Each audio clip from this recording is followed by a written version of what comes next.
إنه من سليمان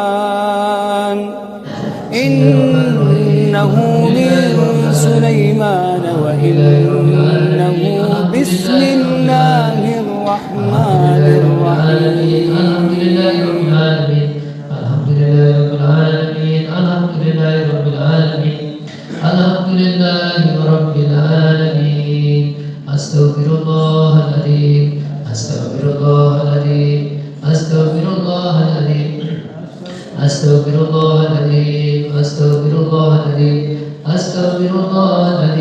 Astaghfirullahaladzim. Ngaji berhubungan tentang adab, ya. Adab berhubungan dengan Allah, ya. Kita kemarin ngaji berkaitan adab yang belajar dari Nabi Nuh dengan putranya yang tidak memiliki adab, yang akhirnya oleh Allah ditenggelamkan oleh Allah, ya. Ini ada belajar juga yang berkaitan dengan adab terhadap Rasulullah SAW. Kalau kita belajar dari kejadian Nabi Nuh, hubungannya apa dengan Rasulullah SAW? Ya, umatnya Nabi Nuh ditenggelamkan lewat banjir bandang, ya, di situ. Yang banjirnya tidak seperti saat ini. Ya, banjir walaupun separah apapun sekarang kayak di Demak, ya, itu tidak sebanding dengan, ya, banjir yang pernah diturunkan oleh Allah di zamannya Nabi Nuh, di mana sampai menenggelamkan gunung. Ya, berarti sangat luar biasa banjirnya itu. Karena waktu itu anaknya Nuh tadi menyombongkan bahwa tidak butuh Allah, artinya di situ mensekutukan Allah, kemudian menganggap ada kekuatan selain Allah yang bisa menandingi, yaitu ketinggian gunung. Dan ternyata di situ kemudian oleh Allah tetap ditenggelamkan itu. Nah, banjir bandang ini tidak akan pernah diberikan kepada umatnya Rasulullah SAW. Itu perbedaannya. Jadi ada dua hal, salah satu yang diangkat oleh Allah tidak akan terjadi di umatnya Rasulullah SAW. Satu yaitu banjir bandang yang seperti Nabi Nuh, dan yang kedua adalah hujan batu ketika ditimpakan kepada kaum Nabi Lut. Ya, hujan batu jangan dibayangkan hujan batu kayak kerikil atau batu biasa. Ya, batunya tidak seperti itu. Itu ada yang pernah melihat ini, batunya itu seperti ini, cor, beton, kayak paku bumi. Jadi makanya waktu itu tenggelamkan. Kalau batu biasa kan paling kena luka, ya. Ini enggak, dincem, hujannya. Jadi kalau tadi banjirnya seperti itu. Bukan, kalau banjir sekarang kan rumah tenggelam, begitu aja. Kalau dulu gunung yang tenggelam. Nah, hujan, kalau hujan es, hujan ini ya segitu aja. Nah, hujan yang di zaman Nabi Lut itu, yaitu tadi kayak paku bumi dincem, saking itu. Dan dua-duanya ini diangkat oleh Allah karena Rasulullah SAW. Maka hubungannya dengan adab semestinya, ya, kita dengan Rasulullah ketika tahu misalnya, ya sekarang ini ada gempa bumi, ya, ada hujan atau apa, mestinya ingat dengan Rasulullah SAW bahwa kita ini umatnya Rasulullah SAW ini diberikan banyak nikmat, banyak keringanan karena berkahnya Rasulullah SAW. Ya, diberikan kemudahan, diberikan ini. Ya, banyak dari pokoknya untuk umat Rasulullah itu istimewa, ya, dalam semua sisi. Kayak tadi, ya, untuk hal-hal yang musibah yang begitu besar diangkat karena Rasulullah SAW. Secara hukum Allah, secara syariat kita juga dimudahkan oleh Allah karena berkahnya Rasulullah SAW. Nah, ini mestinya kita mulai ingat dengan Rasulullah SAW. Ya, bentuk kita memiliki adab, ya, kita tadi, ya, kita menyampaikan terima kasih, menyampaikan ucapan jazakallahu anna sayyidina Muhammad sallallahu alaihi wasallam. Bagian dari bentuk kita berterima kasih dengan Rasulullah SAW. Berikutnya apa? Ya, apapun yang berhubungan dengan Rasulullah SAW itu mestinya adalah dimuliakan. Ya, dimuliakan. Jadi apapun yang berhubungan dengan Rasulullah SAW, bentuk kita adab itu dimuliakan. Nah, bagaimana kemudian untuk melatih adab itu? Ya, Syekh Muhammad Ali Ba'adiyah, beliau menjelaskan kita akan bisa memiliki adab kalau disertai dengan khidmah. Khidmah itu apa? Melayani. Jadi bentuk dari kita ini memiliki adab itu apa? Ya, kita melayani melayani Allah dan Rasulullah SAW ya. Karena ini apa? Adab itu butuh menanggalkan apa? Ego. Jadi kita selama masih punya ego, sulit untuk punya adab. Gitu. Karena pengajian coba dicek, mulai iblis, mulai Kan'an, itu urusannya dia tidak memiliki adab dengan Allah karena dia punya ego. Nah, cara menanggal, cara menundukkan, cara ego ini tidak dominan itu. Caranya dengan apa? Dengan berkhidmat, melayani. Karena khidmat itu kok menanggalkan seluruh ego kita. Ya, contohnya misalnya, contoh khidmat ya. Contoh khidmat yang gampang itu. Khidmat itu kan mengorbankan kepentingan kita untuk yang lain. Ya. Untuk bisa mengorbankan sesuatu itu, kita butuh meninggalkan kepentingan pribadi, ya, kepentingan pribadi kita. Jadi gitu. Jadi kita akan sulit untuk beradab kalau tidak disertai dengan khidmat. Karena khidmat itu mengajarkan kita untuk menanggalkan kepentingan pribadi. Nah, kalau sudah bisa menanggalkan kepentingan pribadi, kita akan peka dengan sendirinya. Ya. Jadi kita mendahulukan itu. Jadi contohnya tadi itu yang paling gampang memang mengucapkan alhamdulillah, ya. Jazakallahu anna sayyidina Muhammadan sallallahu alaihi wasallam. Mengucapkan itu pun yang ringan seperti itu, kalau tidak disertai bahwa kita ini ada ego yang kita tanggalkan, ya nggak bisa. Jadi itu. Jadi antara adab dan khidmat itu satu bagian. Ya. Ini adab dengan siapapun itu kita hanya bisa mulai menjalani adab itu kalau disertai dengan khidmat. Pada khidmat itu tadi, ya, khidmat itu yang paling gampang saya contoh untuk menanggalkan ego. Ini kita ini jenengan misalnya melayani, ya udah kita ini orang tua, terus berarti bantu ya anak muda, anak-anak melayani seperti itu. Itu kita punya ego orang dewasa, aku ini tua ya, ada gitu kan ya. Jadi ego itu macam-macam, karena tuanya, karena ilmunya, karena hartanya, karena kedudukannya. Nah, ini yang menghalangi kita untuk sampai ke Allah juga ini. Nah, ini butuh ditanggalkan. Nah, ketika menanggalkan ini semua, kalau kita mau berkhidmat, jadi mau melayani itu tadi. Sekarang misalnya kita ini dewasa, orang tua, terus kemudian gampang nata sandal. Nata sandal itu kalau kita punya ego sulit. Padahal nata sandal itu gampang, berat ringan. Mau cuma nata ini tokat. Tapi yang ringan itu menjadi berat kalau di sini ada ego. Gitu. Aku itu untuk lapor nata, begitu ya. Berarti merasa tuanya. Jadi kesombongan itu bukan hanya karena harta, bukan hanya karena kedudukan, tapi karena tua itu yang bodoh. Tua itu ya kesombongan. Aku tua lapor itu ada ego. Jadi ego itu apa? Ya, pokoknya yang menghalangi untuk ada ini apapun yang kita merasa memiliki gitu. Merasa memiliki tadi, memiliki usia yang lebih tua, memiliki ilmu yang lebih banyak, memiliki kedudukan yang lebih tinggi, memiliki. Nah, ini rasa memiliki ini hanya bisa ditanggalkan kalau kita mulai punya niat untuk mulai melayani. Tadi saya nata sandal. Itu kita punya ego sulit. Misalnya ustaz, terus noto sandal, ustaz atau noto sandal, gitu ya. Ustaz kan penting ustazin, oke ya. Nah itu biasa itu yang kita sulit. Nah ini oleh Allah, oleh Rasulullah itu dididik, dilatih untuk ketika ini ditanggalkan semua. Karena apa tadi? Inilah sebenarnya penghalang utama kita untuk kita mulai punya adab, punya terhadap Allah maupun Rasulullah maupun yang lainnya. Nah sampai dalam kita ini akan katakannya, seseorang itu bisa jadi wali bukan karena ilmunya yang tinggi, bukan karena ibadahnya yang tinggi, bukan. Karena ini tadi lapang hati. Tadi menanggalkan itu dengan apa? Nata sandal. Karena nata sandal itu ngene nang isor, ngene sikil, kotor sisa kok ini. Kok itu kita merasa nyaman, enak. Nah, disitulah ketika kita membersihkan hati kita dengan khidmat itu tadi, akhirnya apa? Kita punya adab. Di situ kemudian Allah mengangkat. Gitu. Nah, kalau kita bersama khidmat dengan Allah seperti apa? Ya kita apapun yang berhubungan dengan Allah, ya kita bela ibaratnya, kita layani. Apapun yang berhubungan dengan Rasulullah, ya kita bela, ya kita layani, gitu. Ya kita lihat misalnya contoh bagaimana para sahabat itu melayaninya kepada Rasulullah SAW itu luar biasanya. Saya mengatakan, ya jangankan Rasulullah itu dilukai, andai kan ada duri, maka jangan sampai duri itu sampai terinjak oleh Rasulullah SAW. Itu pembelaannya Rasulullah para sahabat itu.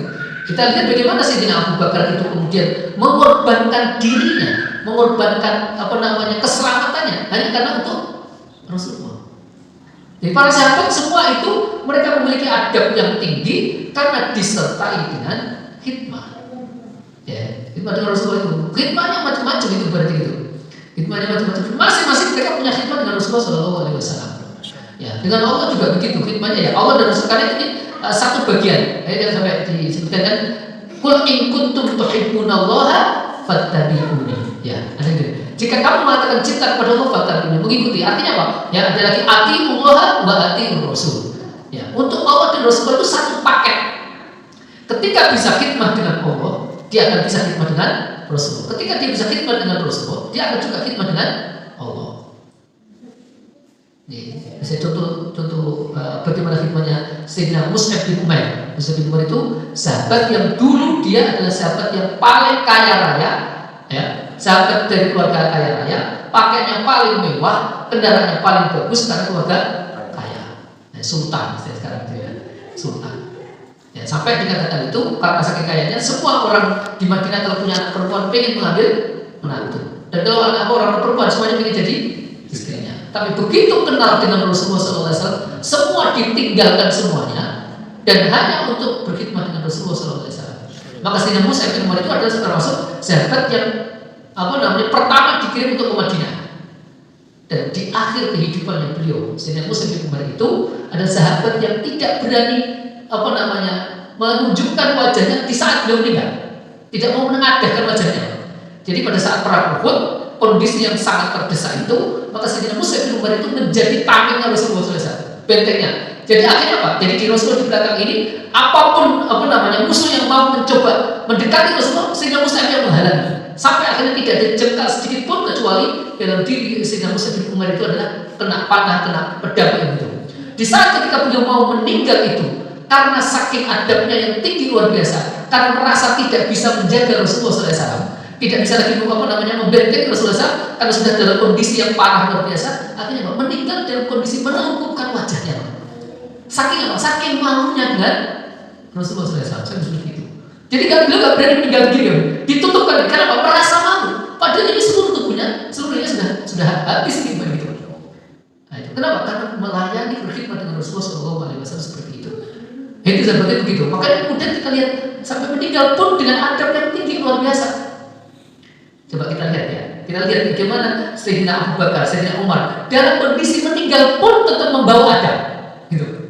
Bentuk adabnya apa? Beliau ketika meninggal, Rasulullah SAW itu disemayamkan itu, beliau tidak berani mensejajarkan tempat makamnya beliau. Ya. Beliau berada di bawahnya, di bawah pundaknya. Itu, di bawah pundaknya. Padahal ibaratnya kalau dijajarkan ke jalan umur, ya enggak? Ini sudah meninggal ya, berarti sudah meninggal pun itu dengan adab yang luar biasa. Apa? Beliau ini berarti Rasulullah posisinya di sini, maka Sayyidina Abu Bakar di bawahnya. Nah, karena Sayyidina Abu Bakar memiliki adab yang tinggi, Sayyidina Umar pun juga begitu. Berarti di mana? Di bawahnya lagi. Padahal ini sudah dalam kondisi meninggal dengan adab yang tinggi luar biasa. Tidak mampu Rasulullah sudah meninggal, kalau kan duduk sejajar kayak gitu, dimakamkan sejajar, tidak.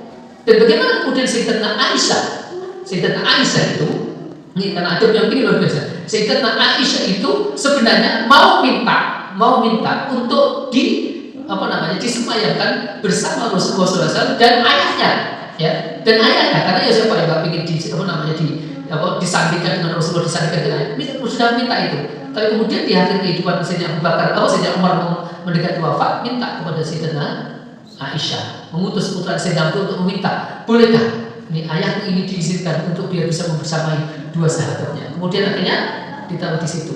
Kalau egois Pak, bisa nggak sebenarnya Sayyidina Aisyah disemayamkan juga di situ? Bisa.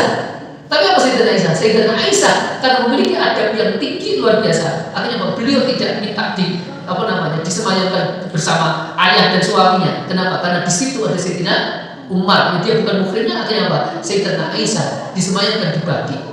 Ini kenapa? Karena belajar adab. Ya. Coba lihat bagaimana kemudian adabnya Sayyidina Aisyah. Yang itu coba ini suaminya, ini ayahnya yang punya kepentingan untuk bisa itu Tetapi karena menghargai, memuliakan Sayyidina Umar, di mana Sayyidina Umar ini adalah sahabatnya ayahnya, sahabat suaminya, maka menanggalkan egonya, menanggalkan kepentingan pribadinya untuk sahabat ayahnya. Nah, ini yang kita belajar dari situ. Bahkan Sayyidatuna Aisyah itu luar biasa. Ketika beliau meninggal, dia mengatakan ketika sebelum meninggal mengatakan, lawaditu inni kuntu nasiyan munasiyan. Saya sangat senang kalau aku ini, ya Aisyah ini, dilupakan orang dan melupakan orang lain. Artinya apa? Beliau tidak pengen dikenang sama sekali. Itu dia. Lawaditu inni kuntu nasiyan munasiyan. Ya, saya sangat senang kalau saya ini apa? Tidak diingat orang lain, dilupakan. Sudah enggak, tapi tidak mungkin perannya Sayyidatuna Aisyah itu dilupakan, tidak mungkin. Tapi artinya apa? Saking luar biasanya menanggalkan kepentingan egonya. Karena di sini kita bisa. Cara tadi kalau Sayyidina Syekh Muhammad Al-Ba'adi itu menjelaskan. Jadi antara adab dan khidmah itu satu paket, Pak. Jadi kita akan sulit untuk menjalankan adab itu kalau tidak disertai dengan khidmah. Nah, khidmah tadi itu bentuknya apa? Menanggalkan ego kita, menanggalkan kepentingan kita, menanggalkan hak kita, misalnya begitu. Dan itulah yang kemudian diajarkan oleh para sahabat Ansor dan sahabat Muhajirin. Coba kita lihat ini bagaimana Rasulullah SAW itu mengajarkan yang dua-duanya semua ingin memberikan pelayanan. Kita lihat ketika menanggalkan kepentingannya, menanggalkan egonya itu, wahai sahabatku, karena kita ini sudah satu saudara, sudah dipersatukan oleh Rasulullah SAW. Sekarang saya punya rumah, ayo rumahnya dibagi dua, begitu. Ini saya punya hartanya dibagi dua, kamu pakai separuh, ini saya. Terus kemudian apa? Sampai mengatakan saya punya beberapa istri, kamu pilih, saya ceraikan dan saya nikahkan. Ini gimana? Gak ada kalau gak sahabat. Sampai nanti kiamat yang ada begini cuma sahabat saja. Nah itu di situ ada. Terus kemudian ada cerita ketika di salah satu perang, ada seorang sahabat yang kondisi sudah parah. Kemudian datang sahabat yang sehat ini memberikan minum. Kemudian ketika mau diminum, dengar ada sahabat yang lain yang sedang kesakitannya juga haus. Katanya dia berikan kepada sahabatku yang membutuhkan itu. Akhirnya dipindah. Terus yang sahabat ini lagi dengar lagi ada sahabat yang lain juga sedang membutuhkan apa? Kasih ke sahabat ini. Sampai akhirnya muter kembali ke orang yang pertama kali diberikan air itu. Tapi ketika sudah diberikan ke orang yang pertama kali tadi, dia sudah meninggal. Terus kemudian diberikan yang ke orang kedua, meninggal. Sampai semuanya meninggal, belum sempat minum semuanya. Itu di situ. Itu yang sebenarnya adalah jiwa-jiwa seperti ini, kelapangan seperti ini. Inilah yang sebenarnya nilai-nilai yang ada dalam syariat Islam. Syariatnya Rasulullah SAW itu. Coba kalau misalnya para sahabat dulu ego, kira-kira kenal Islam orang gitu. Ya?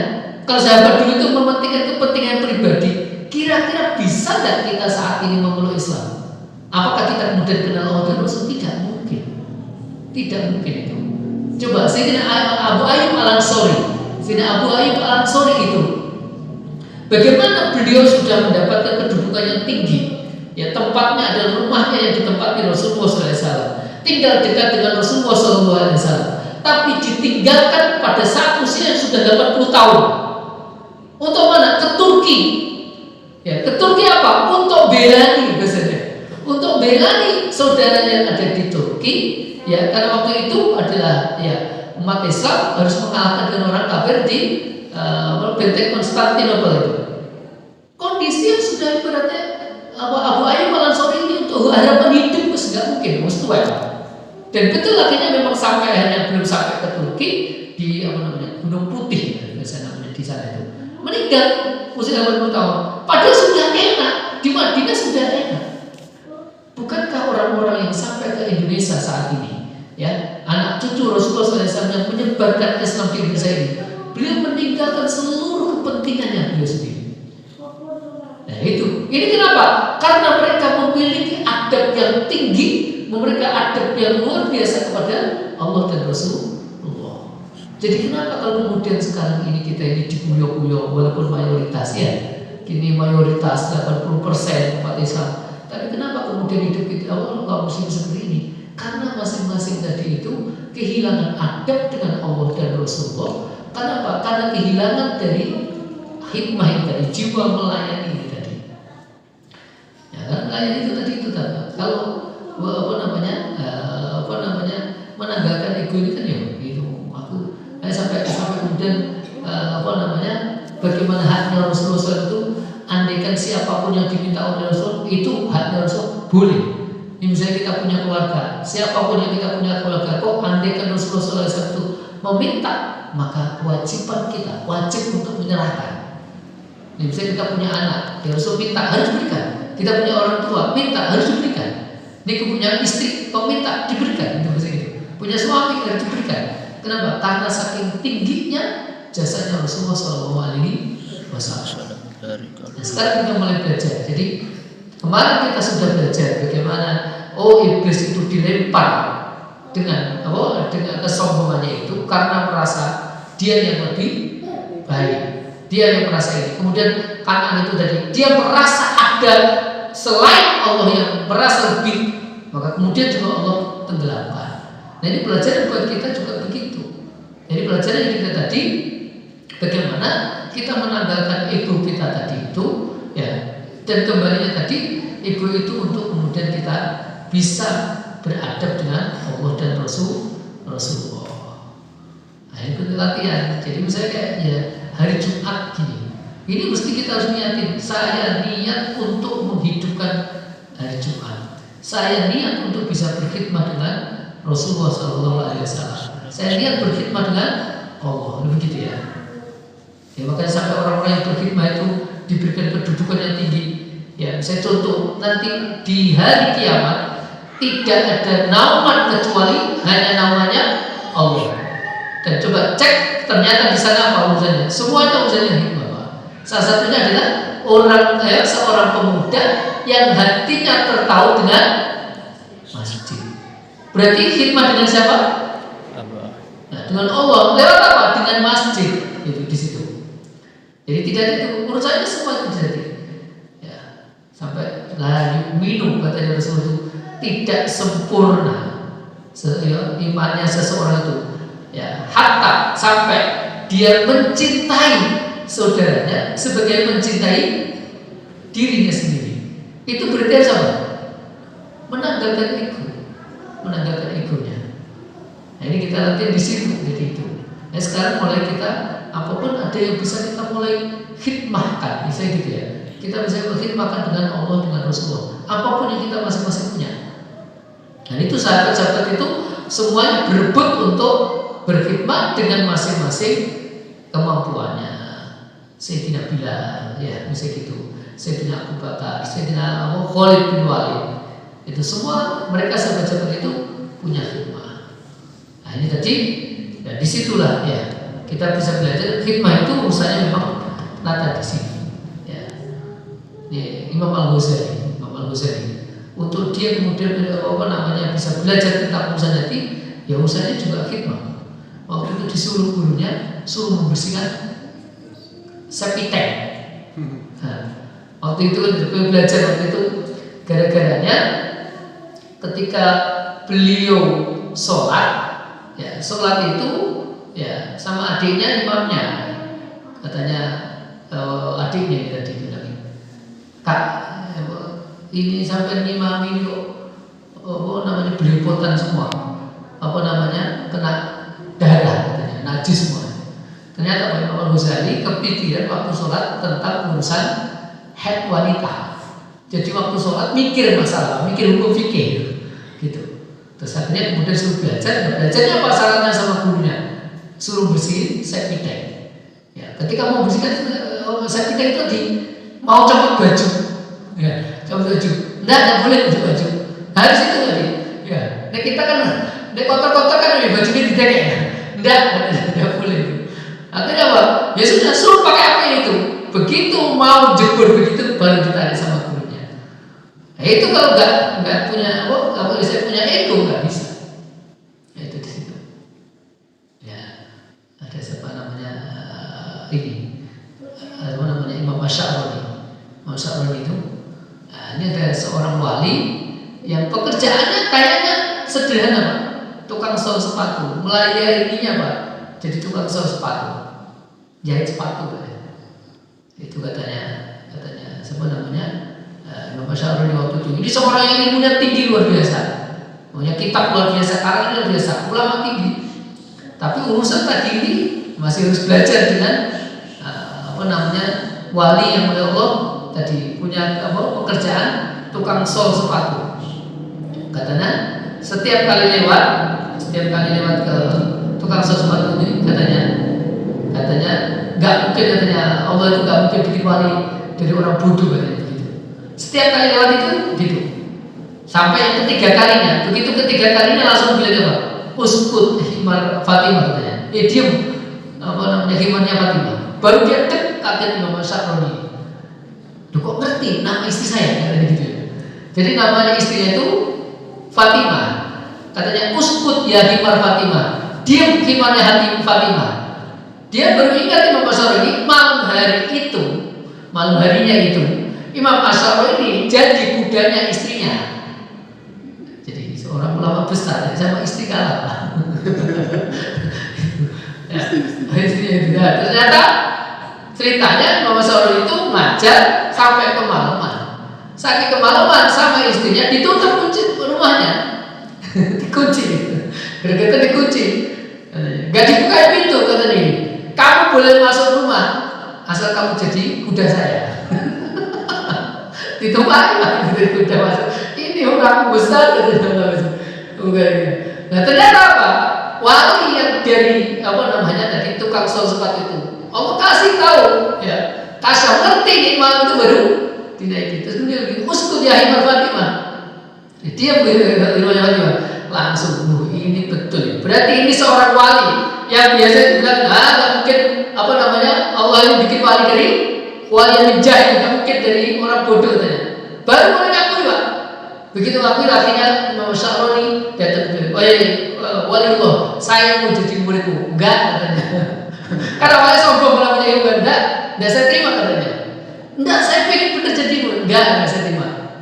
Akhirnya tetap minta, ya udah, kalau kamu mau jadi murid saya, Pak, seluruh kitab ini bakar semua, katanya. Enggak ada artinya semua.